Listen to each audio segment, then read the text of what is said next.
கர்த்தருக்கு மகிமை உண்டாவதாக. இந்த நாளிலும் நமக்கு தியானத்துக்கென்று ஆண்டவர் தந்திருக்கிற வேத பகுதி எரேமியா தீர்க்கதரிசன புஸ்தகம் 12வது அதிகாரம் 6வது வசனம். எரேமியா 12:6. உன் சகோதரரும் உன் தகப்பன் வம்சத்தாரும் உனக்கு துரோகம் பண்ணி அவர்களுக்கு உன்னை பின்தொடர்ந்து மிகவும் ஆரவாரம் பண்ணினார்கள். அவர்கள் உன்னோடே இனிய வார்த்தைகளை பேசினாலும் அவர்களை நம்ப வேண்டாம். இந்த வசனத்துக்கும் காலை தியானத்துக்கும் என்ன சம்பந்தம் என்று நீங்கள் யோசிக்கலாம். கர்த்தருடைய பிள்ளைகளே, இதில் நமக்கு சொல்லப்பட்டிருக்கிறதான பின்பகுதியை நான் எடுத்துக்கொள்கிறேன். அதாவது முன்பகுதியில் உன் சகோதரரும் உன் தகப்பன் வம்சத்தாரும் உனக்கு துரோகம் பண்ணி அவர்களும் உன்னை பின்தொடர்ந்து மிகவும் ஆரவாரம் பண்ணினார்கள். அப்படியானால் மிகவும் நெருக்கமானவர்கள், அவர்கள் குடும்பம் சார்ந்தவர்களாக இருக்கலாம், அல்லது நீங்களுடைய பழக்க வழக்கம் சார்ந்தவர்களாக இருக்கலாம். அப்படிப்பட்டவர்கள் அநேக நேரங்களிலே உங்களோடு கூட இணைந்திருந்த அல்லது நீங்கள் நம்பி இருந்த சில நபர்கள் அல்லது உங்களுடைய குடும்பத்தாராக இருக்கலாம்.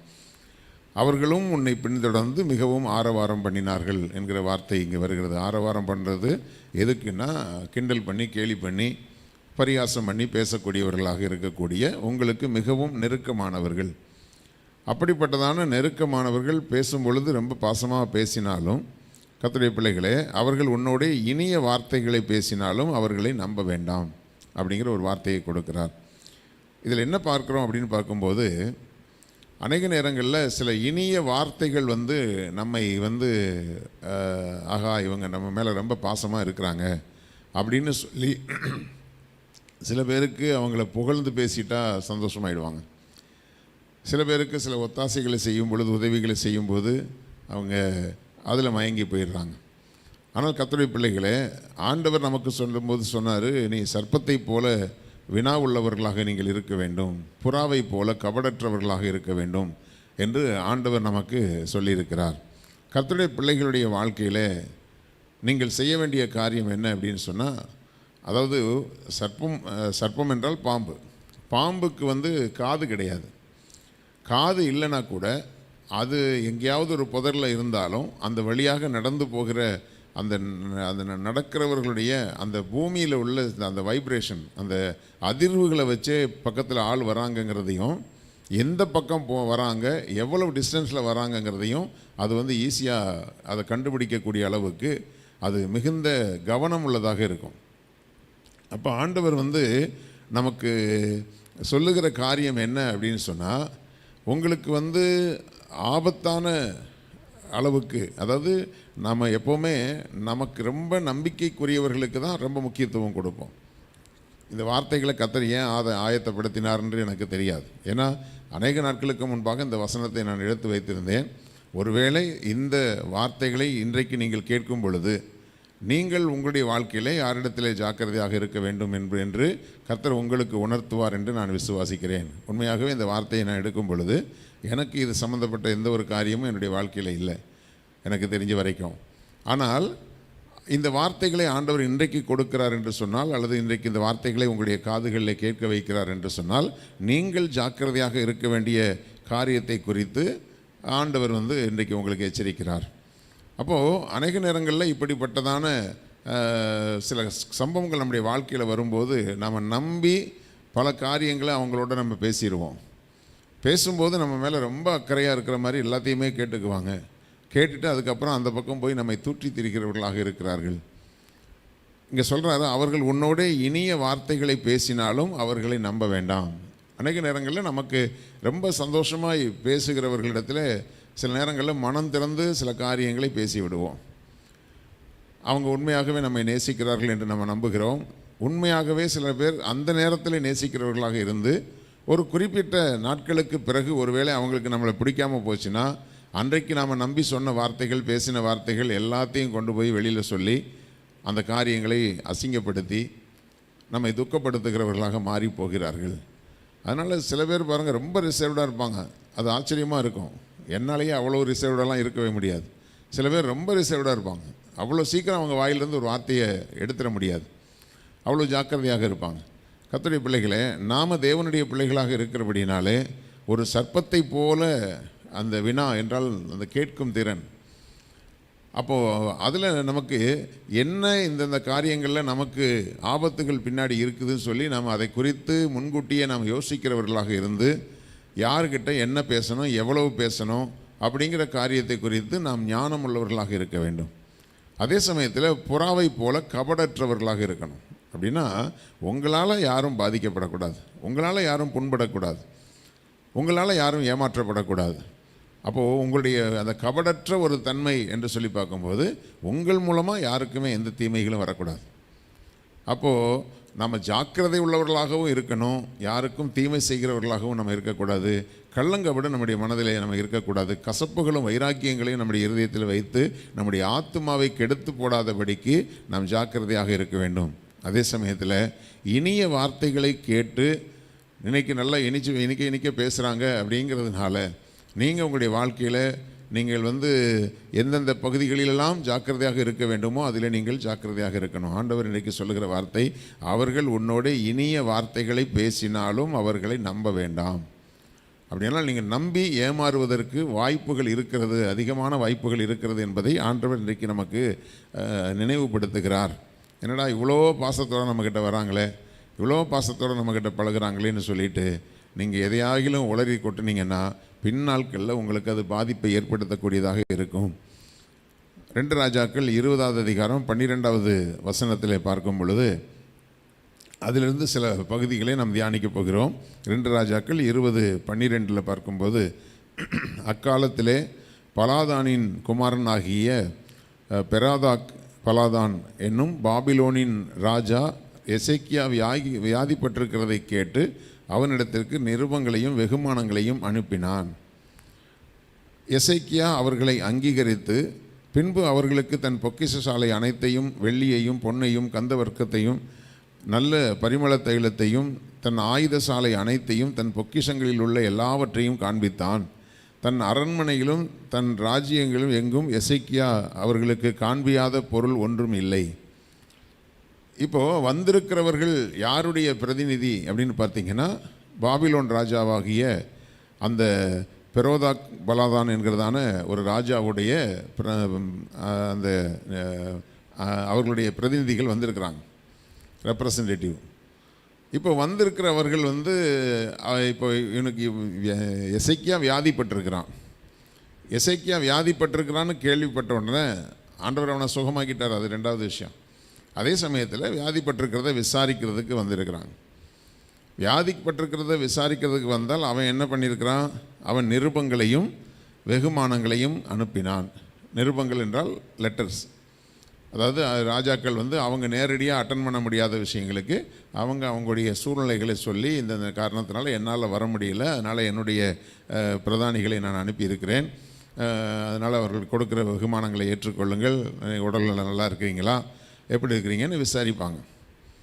இப்போது இதை விசாரித்து எழுதியிருக்கிற கடிதத்தை படித்துவிட்டு அவர்கள் கொடுத்துருக்கிற வெகுமானங்களை வாங்கிவிட்டு, ரொம்ப சந்தோஷம், ராஜாவுக்கும் என்னுடைய நிருபத்தை கொடுங்க, இவ்வளோ தூரம் என் மேலே அன்பு வச்சு என்னை விசாரித்ததுக்கு ரொம்ப நன்றி அப்படின்னு சொல்லி பதிலுக்கு இவங்களும் சில வெகுமானங்களை அனுப்புகிறது அந்த நாட்களிலே பழக்கம். அதை மட்டும் அவன் செஞ்சுருக்கணும். இந்த எசேக்கியாவுடைய கேரக்டர் என்ன அப்படின்னு சொன்னால், எங்கே யார் அன்பு காட்டுகிறாங்களோ அங்கே தன்னை முழுமையாக வெளிப்படுத்தக்கூடியதான ஒரு நபராக இருக்கிறான். அப்போது இந்த உலகத்தில் நாம் ஜாக்கிரதை உள்ளவர்களாக இல்லாமல் அவங்க எதுக்கு வந்தாங்களோ அந்த வேலையை அவங்க முடிக்கட்டும், நம்ம எதுக்கு போனோமோ அந்த வேலையை நம்ம முடிக்கணும். சில பேருக்கு சில வீடுகளுக்குள்ளே போனால் எதுக்கு போகணுமோ அந்த வேலையை பார்க்கணும். அநேக நேரங்களில் பாருங்கள், போய் ஒரு வீட்டுக்குள்ளே போனோம், போய் எப்படி இருக்காங்கன்னு விசாரிக்க போனால் அவங்களுடைய ஆதி அந்தத்தெல்லாம் விசாரித்து அவங்களுடைய குடும்பத்தில் உள்ள எல்லா பிரச்சனைகளையும் கேட்டு, அவங்க வீட்டில் என்ன பொருள் வாங்கி வச்சுருக்காங்க, எங்கே வாங்கினாங்க, எவ்வளோக்கு வாங்கினாங்க, எப்படிலாம் வாங்கினாங்க, எல்லாத்தையும் விசாரிக்கிற ஆட்கள் சில ஆட்கள் இருப்பாங்க. அதில் நம்ம ஆட்களும் சில நேரத்தில் ஓட்டவாயி அப்படியே விட்டுருவாங்க. நாங்கள் அதை அங்கே வாங்கினோம், இதை இங்கே வாங்கினோம், இதை இன்னார் கொடுத்தாங்க, அன்னார் கொடுத்தாங்க, எல்லாத்தையும் வாங்கி வச்சுட்டு அது வெளியில் போய் பேசுகிற பேச்சு பயங்கரமாக இருக்கும். நான் ஒரு ப்ராக்டிக்கல் லைஃப்பை பற்றி நான் இப்போ பேசிகிட்டு இருக்கிறேன். அநேக நேரங்கள் நம்ம வாயை விட்டுருவோம். நிறைய பேர்ட்டு நம்ம அப்படியே இதில் என்ன இருக்குதுன்னு சொல்கிற வார்த்தைகள் பின்னாட்களில் அதுவே நம்மை பாதிக்கக்கூடியதாக மாறி போகிறது. ஜாக்கிரதையாக பேசுகிறவர்களாக நம்ம இருக்கணும், ஜாக்கிரதையாக நடந்து கொள்கிறவர்களாக நம்ம இருக்கணும். அப்போது இங்கே வந்து வியாதிக்காக விசாரிக்க வந்திருக்கும் பொழுது அந்த விசாரணையை ஏற்றுக்கொண்டு பதிலுக்கு கடிதம் அனுப்ப வேண்டியவன் அவன் செஞ்ச காரியம் பாருங்கள்.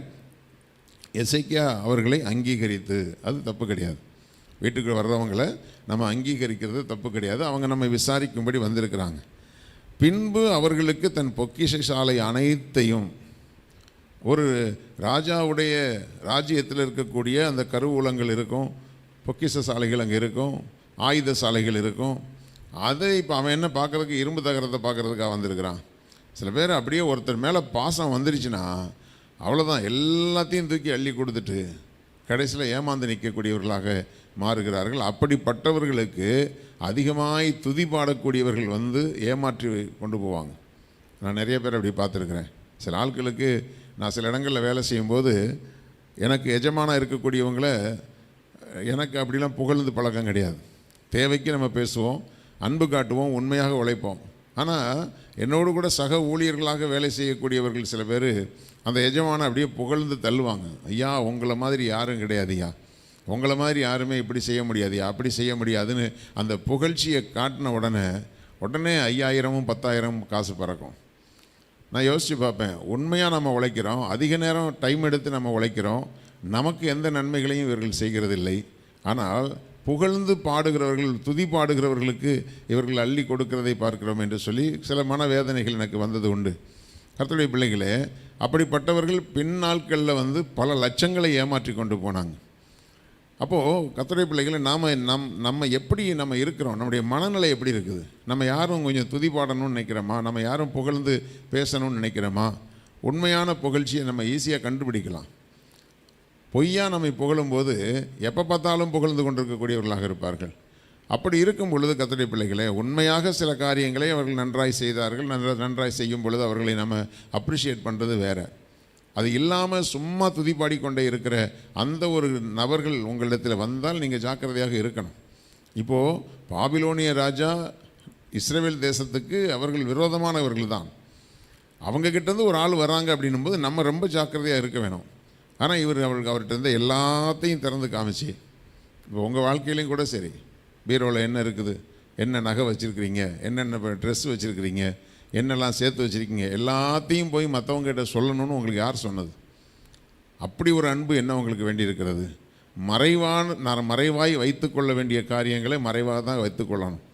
உங்களுடைய வாழ்க்கையில் உங்களுடைய வீட்டில் இருக்கக்கூடிய பொருட்களாக இருக்கட்டும், அல்லது உங்களுடைய குடும்பத்தில் இருக்கக்கூடிய நடந்த சில சம்பவங்களாக இருக்கட்டும், எதை சொல்லணும் எதை சொல்லக்கூடாதுங்கிற ஞானம் நமக்கு இல்லைன்னு சொன்னால் பின்னாட்களில் எல்லாத்தையுமே நம்ம இழந்து போக வேண்டிய காரியம் வரும். அதைத்தான் இந்த வசனங்களில் நம்ம பார்க்குறோம். உங்களுடைய வார்த்தைகளில் ரொம்ப ஜாக்கிரதையாக இருங்க. யார்கிட்டையுமே உங்கள்கிட்ட என்ன இருக்குது, உங்கள்கிட்ட என்ன இல்லை, அதையெல்லாம் சில நேரத்தில் இல்லாததையும் சொல்கிறதும் கேவலமாயிடும், இருக்கிறத சொல்கிறதும் பிரச்சனை ஆகிடும். அதனால் என்ன விஷயத்துக்கு போயிருக்கிறீங்களோ அல்லது என்ன விஷயத்துக்கு அவங்க வந்திருக்கிறாங்களோ அவங்களுக்கு உரிய காரியத்தை மாத்திரம் நீங்கள் செய்து அனுப்புகிறது உங்களுக்கு அது சரியானதாக இருக்கும். இவர் பொக்கிஷ சாலை அனைத்தையும் காமிச்சிட்டாரு. வெள்ளி, பொன்னு, கந்தவர்க்கங்கள், நல்ல பரிமள தைலங்கள், ஆயுத சாலையில் எவ்வளவு, இதை உண்மையாகவே எந்த நாட்டு ராஜாக்களும் காட்ட மாட்டாங்க. எங்ககிட்ட என்ன படை பலம் இருக்கிறது, என்ன ஆயுத பலம் இருக்கிறது என்பதை யாரும் காட்ட மாட்டாங்க.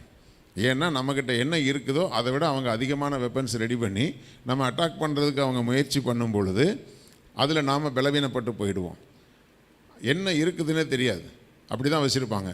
ஆனால் இங்கே எசேக்கியா ராஜா கர்த்தருக்கு பயந்தவன் தான், கர்த்தருக்கு பிரியமானவன் தான், ஊழியக்காரருடைய வார்த்தைக்கு கீழ்ப்படியக்கூடியவன் தான். எல்லாமே அவன்கிட்ட இருந்து கூட கர்த்தருடைய பிள்ளைகளை இந்த ஒரு என்ன சொல்கிறது, அதாவது உலகத்தில் வாழும்போது கொஞ்சம் சூதுவாதாக வாழணும்னு சொல்லுவாங்க. சூதுங்கிற வார்த்தை தவறான வார்த்தை தான், ஆனால் ஜாக்கிரதை உள்ளவர்களாக இருக்கணும். அதை தான் ஆண்டவர் தெளிவாக சொல்லிட்டாரு. நீங்கள் சர்ப்பத்தை போல வினா உள்ளவர்களாக இருங்க, புறாவை போல கபடு இல்லாமல் இருங்க, அழகாக ஆண்டவர் சொல்லிட்டார். ஆனால் எசேக்கியாவுக்கு எல்லா ஞானமும் இருந்தது, ஆனால் எதை காண்பிக்க வேண்டும் எதை காண்பிக்கக்கூடாதுங்கிற ஞானம் இல்லை. இந்த வார்த்தையை கேட்குற தேவனுடைய பிள்ளைகளே, உங்கள் வீட்டில் உள்ள எல்லாத்தையும் அடுத்த ஆள்கிட்ட போய் கொட்டிகிட்டு இருக்காதீங்க. உங்களுடைய குடும்பத்தில் இருக்கிற எல்லா விஷயத்தையும் போய் எல்லார்ட்டையும் போய் சொல்லிகிட்டு இருக்காதீங்க. அப்படி சொல்லிக்கிட்டு இருக்கும்பொழுது நான் தான் சொல்கிறேன், ஒன்று இன்றைக்கே உங்ககிட்ட ஒரு கபடமான எண்ணத்தோடு எல்லாத்தையும் கலெக்ட் பண்ணுவாங்க. இல்லைன்னா இன்னைக்கு அன்பாக இருக்கிறவர்கள் நாளைக்கு அன்பு மாறி போகும். இந்த உலகத்தில் எல்லா அன்புமே மாறி போகும். இன்றைக்கு அன்பாக இருக்கிறவர்கள் நாளைக்கு ஒரு சில சூழ்நிலைகளில் ஒருவேளை அவங்களுக்கு பிடிக்காத எதையோ ஒன்று நீங்கள் செஞ்சிட்டீங்க அப்படின்னு சொன்னால் உங்களுடைய மொத்த குடும்பத்தையும் அவங்க அசிங்கப்படுத்திடுவாங்க. அதனால எப்பொழுதுமே நம்ம ஜாக்கிரதையாக இருக்க வேண்டியது கர்த்தருடைய பிள்ளைகளுக்கு கொடுக்கறதான ஆலோசனை. அப்போ தன்னுடைய ஆயுத சாலை அனைத்தையும் இதெல்லாத்தையும் தாண்டி தன் அரண்மனையிலும் தன் ராஜ்யத்திலும் எசேக்கியா அவர்களுக்கு காண்பியாத பொருள் ஒன்றுமே. இப்போது பாபிலோன் ராஜா சொல்லிவிட்டானா, போய் அவங்ககிட்ட என்னென்ன பொருள் இருக்குதுன்னு பார்த்துட்டு வாங்கன்னு சொல்லிவிட்டானா? அப்படி சொல்லிவிட்டிருந்தாலாவது அவன் சரி ஏதோ கண்ணிங்காக அந்த விஷயத்தை சொல்லியிருக்கான்னு நம்ம யோசிக்கலாம். அவன் ஜஸ்ட்டு போய் விசாரிச்சுட்டு வாங்கன்னு அனுப்பிவிட்டான். ஆனால் இவன் கூப்பிட்டு கொண்டு போய் எல்லாத்தையும் காமிச்சு ராஜா கிட்ட சொல்லுங்கள். இப்போ இவர் என்ன சொல்ல வராருங்கிறதே நமக்கு புரியல. ஒன்று இதை பாருங்கள், எங்ககிட்ட இவ்வளோ இருக்குது, நீங்களாம் ஜாக்கிரதையாக இருந்துக்குங்கன்னு சொல்ல வராரா? இல்லை இவர் மொத்தத்துக்கு எங்ககிட்ட இவ்வளோ நாங்கள் சேர்த்து வச்சுருக்கிறோன்னு பெருமையை காட்டுறாரா? எதுக்கு இதை காட்டணுங்கிற அவசியமே இல்லை. அநேக நேரங்களில் நீங்கள் சில நேரத்தில் சாதாரணமாக வந்திருக்கிற ஆள்கிட்ட கூட தேவையில்லாத விஷயத்தெல்லாம் நீங்கள் சொல்லிகிட்டு இருப்பீங்க. அப்படி சொல்லி நானே சில நேரங்களில் அப்படி சொல்லி அதனால் பெரிய பிரச்சனைகள்லாம் சந்திச்சிருக்கிறேன். அதனால தான் கர்த்தர் எங்களை பக்குவப்படுத்தி இருக்கிறார். கர்த்தருடைய பிள்ளைகளை அப்படிப்பட்ட காரியங்களை அவன் செய்தான். அப்பொழுது ஏசாயா தீர்க்கதரிசி எசேக்கியா ராஜாவினிடத்திற்கு வந்து அந்த மனுஷர் என்ன சொன்னார்கள், எங்கே இருந்து உம்மிடத்தில் வந்தார்கள் என்று கேட்டான். அதற்கு எசேக்கியா பாபிலோன் என்னும் தூரதேசத்திலிருந்து வந்தார்கள் என்றான். இவருக்கு பிரச்சனை என்னென்னா, அவ்வளோ தூரத்துலேருந்து வந்திருக்காங்களே, என்னை விசாரிக்கிறதுக்கு அவ்வளோ தூரத்துலேருந்து வந்திருக்காங்களே. சில நேரங்களில் சில ஃபார்மாலிட்டிஸ் அவங்க விசாரிக்கணுங்கிறது, ஒரு உடம்பு சரியில்லாமல் இருக்காங்கன்னா அவங்கள விசாரிக்கிறதுக்கு வருவாங்க, அல்லது ஒரு ஃபோன் பண்ணி விசாரிப்பாங்க. விசாரிக்க வேண்டியது ஒருத்தருடைய கடமை. அதுக்காக வீட்டில் உள்ள பொக்கிஷத்தெல்லாம் காட்டணுங்கிறது அவசியம் கிடையாது. ஆனால் இவன் சொல்கிற வார்த்தை, அவர் தூரதேசமாகிய பாபிலோனிலிருந்து என்ன செஞ்சாங்களாம், அவங்க வந்தார்கள் என்றான். அப்பொழுது அவன் உம்முடைய வீட்டில் என்னத்தை பார்த்தார்கள் என்று கேட்குறான்.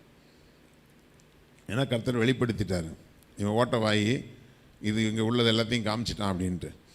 என்னத்தை பார்த்தார்கள் என்று கேட்கும்போது, என் வீட்டில் உள்ள எல்லாவற்றையும் பார்த்தார்கள், நான் பொக்கிஷங்களில் நான் அவர்களுக்கு காண்பியாத பொருள் ஒன்றும் இல்லை அப்படின்னு சொல்கிறான்.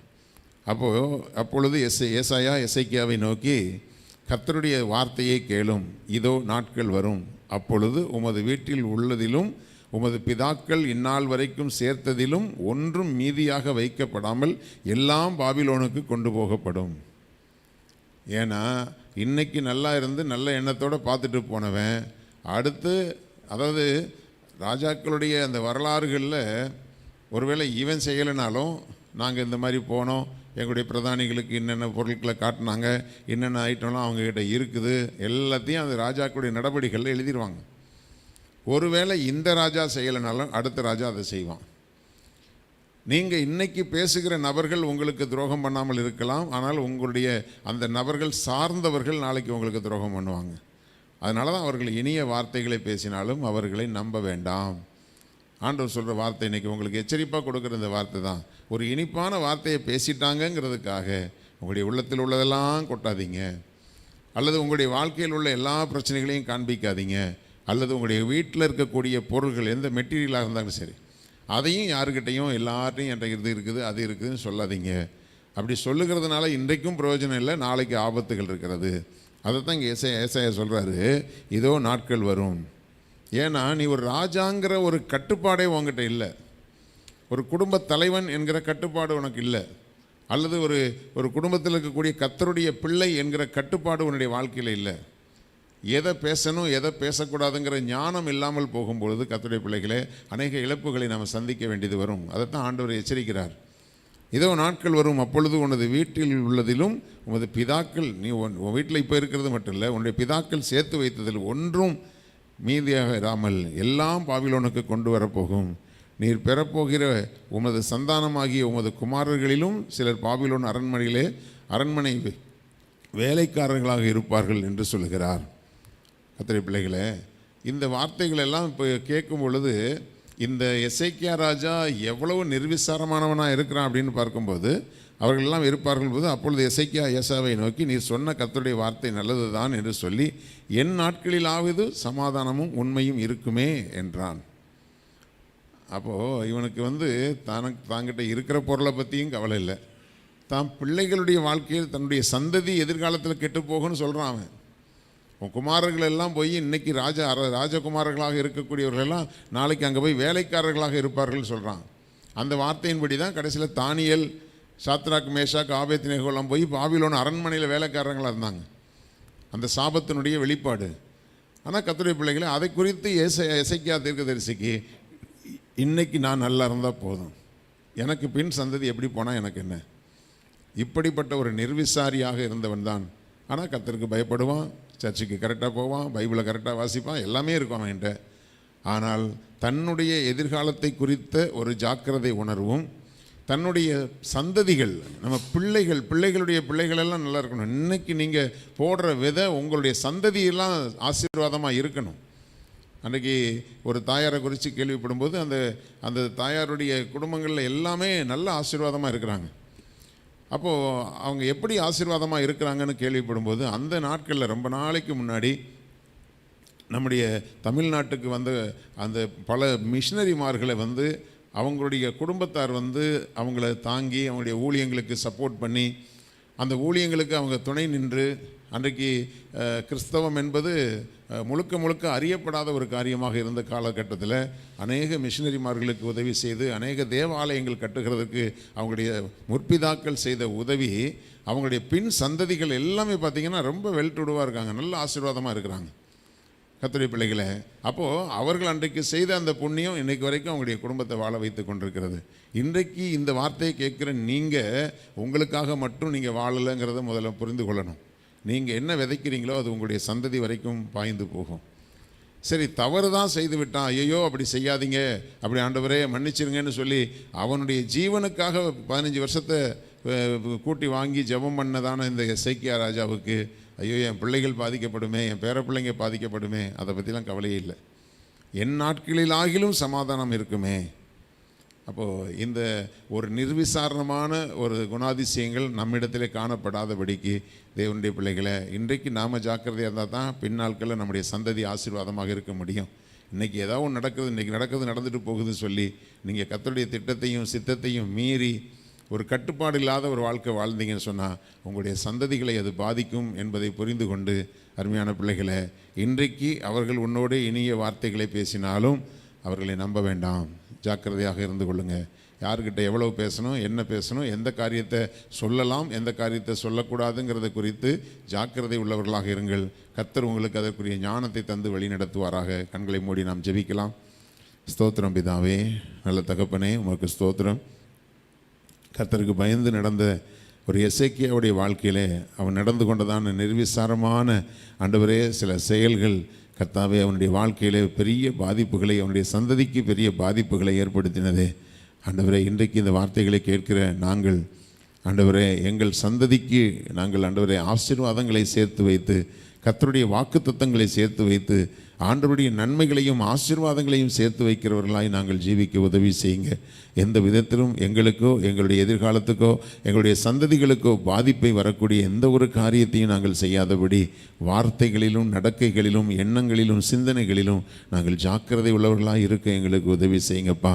ஆண்டவரை, எந்த விதத்திலும் தேவ சித்தத்துக்கு மீறி யாரிடத்திலும் எந்த வார்த்தைகளையும் நாங்கள் பேசாதபடி ஆண்டவரே, எங்களுடைய வாய்க்கு நீங்கள் காவல் வைத்து, எங்களுடைய உதடுகளுக்கு காவல் வைத்து ஆண்டவரே ஸ்தோத்திரம், பேச வேண்டிய காரியத்தை மாத்திரம் ஜாக்கிரதையாய் பேச தேவன் எங்களுக்கு ஞானத்தை தந்து தேவன் வழி நடத்துங்க. எல்லா எதிர் வல்லமைகள் இயேசுவின் நாமத்திலே முறியடிக்கப்பட்டு போகட்டும்.